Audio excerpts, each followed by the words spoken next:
How many of you have ever seen those artists, there's music playing and they begin painting a picture and it makes no sense? You're trying to figure out what they're drawing and it gets closer and closer and you're like, is that a rabbit? No, it's a bowl of fruit. Like, you just don't know.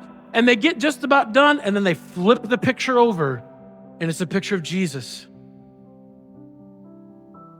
Sometimes we're looking at life and going, this doesn't add up. And then God and his sovereignty and his timing, and usually when we're ready to hear it, it'll turn and we'll go, oh my goodness, that was God doing this.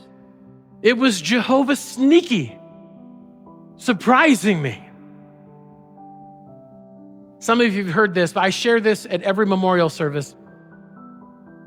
Grandma's cross-stitching in the chair and grandbaby's on the floor.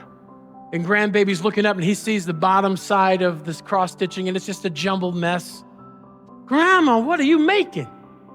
And she picks him up and puts him on her lap and he sees the top side and it's a flower. He says, boy, it sure didn't look like that down there. And she said, well, that's the way it is with the Lord. A lot of times he's working, but we don't see the full picture. Sometimes we don't fully know until we get his perspective. Sometimes we're not ready to see his perspective. But we're groaning. In this groaning, we are growing. God is working. And if you look back and you go, wow, 5 years ago, 10 years ago, look at how far God has brought me. So the question I have for you at this point is, how do you perceive God's work in you as you struggle through the tension of life? Can you see and recognize where he has been moving you for such a time as this? For this moment, God has prepared you for the next page he's going to turn in your life.